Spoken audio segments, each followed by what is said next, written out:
Salut, bienvenue sur ma chaîne. Réveil jungien, là où votre âme se reconnaît et où chaque question trouve sa lumière. L'amour, un mot qui résonne profondément dans chaque cœur. Mais combien de femmes comprennent vraiment ce qui se cache derrière ces mystères? Bien plus qu'une émotion, l'amour est un terrain où se mêlent désir, projection et quête de soi. Pourtant, la plupart d'entre nous naviguent dans ce vaste océan sans même connaître les secrets psychologiques qui façonnent nos relations. Pourquoi certaines femmes attirent-elles l'amour véritable, tandis que d'autres se trouvent piégées dans des schémas répétitifs, cherchant encore et toujours cette magie qui semble leur échapper? Carl Jung nous invite à voir au-delà des apparences et à comprendre que l'amour véritable commence par une profonde compréhension de soi-même, un retour vers notre propre ombre et notre propre lumière. Aujourd'hui, nous allons explorer 5 secrets psychologiques sur l'amour. Secrets que 97% des femmes ignorent. Ces clés cachées dans l'inconscient peuvent transformer non seulement votre perception de l'amour, mais aussi votre façon de vous relier au monde. Si ce chemin vers l'introspection vous attire, restez avec moi. Ensemble, découvrons les clés qui ouvriront la porte à une compréhension plus profonde de l'amour et de vous-même. À présent, laissez-vous aller. Hâtez-vous de prendre une profonde inspiration et de vous reconnecter à votre propre essence. Car c'est en comprenant les comportements dans la sphère intime que l'on mesure véritablement le degré de maturité d'une relation. La véritable force de l'amour. L'homme qui cherche à chianter, à contrôler, en réalité cherche à protéger son ego. Dans la relation intime, cela devient une quête de pouvoir, un besoin constant de régner, de se sentir supérieur, comme si l'amour était une compétition où il faut dominer. Mais derrière ce comportement, il y a souvent la peur de perdre, la peur de ne pas être assez, la peur de l'inconnu. Et tout cela se cache derrière le masque du contrôle. Cependant, cette manière d'interagir dans une relation ne fait que refléter une immaturité psychologique, une incapacité à accepter la profondeur que la véritable connexion féminine demande.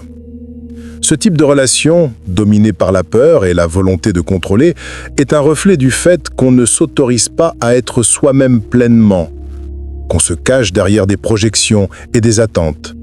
Ce n'est plus une rencontre authentique entre deux êtres, mais une danse vide, une lutte silencieuse pour des rôles que l'on impose à l'autre et à soi-même. En revanche, lorsqu'un homme se présente dans une relation avec une ouverture véritable, avec l'intention de se montrer tel qu'il est, il permet à sa partenaire de le voir, non pas à travers les yeux de ses projections, mais dans sa vérité, avec ses forces et ses fragilités. Un homme qui choisit de s'offrir complètement, en toute confiance, se met à l'écoute de l'autre et fait le choix de la vulnérabilité. Il se dit « Je choisis de t'aimer sans vouloir te posséder. Je choisis d'être présent et d'accepter ma propre vulnérabilité. » Il reconnaît que l'amour ne réside pas dans le pouvoir ou la domination, mais dans l'acceptation et la présence. Ainsi, dans un véritable acte de dévouement, l'homme ne cherche plus à contrôler, il cherche à vivre pleinement et à grandir à travers la relation. Il accepte de se montrer dans sa forme la plus authentique, sans masque ni façade. Cette ouverture à la vulnérabilité devient une preuve de force. Une force plus profonde que n'importe quel désir de domination. Et c'est dans cette sincérité, cette capacité à être pleinement soi-même, que se trouve le véritable pouvoir de l'amour. Mais comment cette vérité et cette transformation se manifestent-elles au sein d'une relation au quotidien? C'est ce que nous allons explorer à présent. La femme, loin d'être une simple présence dans la vie de l'homme, devient l'épicentre d'une évolution profonde. Elle est le miroir vivant dans lequel l'homme voit ce qu'il n'a pas encore appris à accepter en lui-même. Elle n'est pas là pour lui donner des réponses ou pour combler ses manques. Elle est là pour le confronter à sa propre vérité. Elle incarne une force qui le pousse à s'interroger sur ses certitudes et ses faiblesses, à remettre en question les croyances qu'il porte sur lui-même et sur la vie. Elle devient ainsi un catalyseur, une source d'introspection profonde. Lorsque l'homme se laisse véritablement rencontrer par elle, il n'est plus en train de chercher une partenaire à posséder ou à contrôler. Non, il est en train de chercher la partie de lui-même qu'il a oubliée ou qu'il a ignorée. Ce face-à-face avec elle devient le reflet d'une quête intérieure, celle d'une acceptation totale de ses ombres, ses faiblesses et ses peurs. Par son simple regard, la femme devient la porte d'entrée vers l'introspection la plus profonde. Elle le force à sortir de sa zone de confort et à accepter que l'amour véritable ne se trouve pas dans l'idéalisation de l'autre, mais dans la reconnaissance de soi à travers l'autre. Il est difficile de comprendre parfois, mais dans cette relation, ce n'est pas seulement l'autre que l'on découvre, c'est soi-même. Dans l'étreinte du partage, l'homme est amené à se rencontrer pleinement, à admettre ses contradictions et à embrasser sa propre vulnérabilité. La femme, par son essence, l'invite à une réconciliation avec les parties de lui-même qu'il n'a jamais voulu voir. Elle devient une figure de guérison, non pas en apportant des solutions immédiates, mais en offrant une présence inébranlable, une sécurité émotionnelle dans laquelle il peut enfin s'abandonner et se reconstruire. L'amour véritable n'est ainsi, non pas celui que l'on cherche à prouver ou à gagner, mais celui qui émerge d'une rencontre sincère avec notre propre âme. Ce n'est pas un amour basé sur des attentes ou des projections, mais un amour qui est le fruit de la compréhension, du respect et de la réconciliation intérieure. Ainsi, en embrassant cette vérité, l'homme n'aspire plus à combler un vide, mais à se compléter, à se réconcilier avec son propre être. Cela signifie accepter sa propre humanité et par là l'humanité de l'autre, dans toute sa richesse et sa complexité. Dans cette rencontre, l'homme trouve une liberté nouvelle, celle de s'aimer et de s'accepter pleinement. À mesure que l'homme se réconcilie avec sa propre vulnérabilité et accepte ses contradictions intérieures, la relation évolue également. Cette évolution est un chemin commun, où chaque partenaire se dévoile progressivement, non pas pour se compléter, mais pour se découvrir et se comprendre plus profondément. L'évolution intérieure dans les relations. La maturité psychologique dans une relation n'est pas simplement un état d'équilibre extérieur, mais un processus intime d'intégration des parts de nous-mêmes que nous avons longtemps ignorées. L'anima, ou l'âme féminine intérieure, représente cette partie de nous qui se trouve souvent étouffée par les exigences de l'ego et des attentes sociales. Lorsqu'un homme prend conscience de cette partie de lui-même, il ne cherche plus à dominer ou à cacher sa vulnérabilité, mais l'accepte pleinement. Et c'est là que réside la véritable force, dans la capacité à embrasser cette fragilité et à l'intégrer dans sa vision du monde.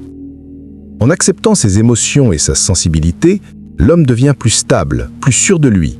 Il ne se laisse plus balloter entre les extrêmes du froid détachement et des élans dévorants. La maturité, en ce sens, est une recherche d'équilibre, de sérénité et d'authenticité. Mais ce n'est que lorsqu'il commence à comprendre que la femme n'est pas un miroir de ses attentes qu'il s'approche de la véritable compréhension de l'amour. Les conflits qu'il vivait autrefois, centrés sur des projections, commencent à s'effacer. Il cesse de blâmer l'autre pour ses émotions. Il se demande « Pourquoi cela me touche-t-il autant ?» Cette question, à la fois simple et profonde, transforme le conflit en une opportunité d'auto-exploration. Et l'amour devient un miroir dans lequel il voit enfin sa propre vérité. Le processus de prise de conscience d'une telle profondeur permet à l'homme de grandir non pas en cherchant à combler un vide avec l'autre, mais en permettant à la relation de devenir un terrain de développement mutuel.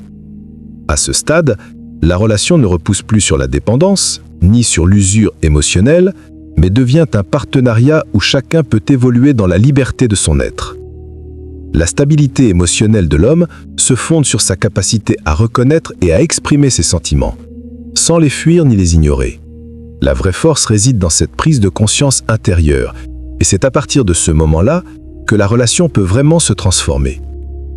Ainsi, au lieu de chercher à s'affirmer à travers le regard de l'autre, l'homme commence à s'affirmer en lui-même. Il prend la décision de choisir la clarté, d'être présent dans chaque moment de la relation et d'accepter l'autre sans l'idéaliser. C'est là que commence la vraie évolution. celle qui mène à une relation plus profonde et plus épanouissante, car chaque partenaire y apporte son être tout entier, libre et conscient. Nous avons parcouru ensemble un chemin de découverte. Une exploration silencieuse, mais profonde, de ce que signifie véritablement aimer et être aimé. Nous avons vu que la maturité dans une relation ne réside pas dans la recherche constante de validation ou dans la peur de la perte, mais dans l'acceptation de soi et l'intégration de nos parts d'ombre. L'anima, cette dimension féminine en chacun de nous, nous guide vers un amour plus authentique, où la véritable force réside dans la vulnérabilité acceptée et l'ouverture à l'autre. À travers cette prise de conscience, l'homme devient plus stable, plus sûr de lui, et sa relation avec l'autre devient un espace de croissance et de transformation mutuelle. Ce n'est plus une relation de dépendance, mais une véritable rencontre de deux êtres entiers qui, ensemble, s'élèvent. Si cette réflexion a trouvé un écho en vous, je vous invite à vous abonner à ma chaîne pour poursuivre cette exploration intérieure. N'hésitez pas à partager cette vidéo avec ceux qui pourraient en bénéficier et ensemble, faisons de chaque jour un pas vers une meilleure compréhension de soi et des autres. Rappelez-vous, l'amour véritable commence lorsque l'on cesse de chercher à changer l'autre et que l'on commence à se transformer soi-même. C'est là que réside la vraie liberté et la véritable profondeur d'une relation.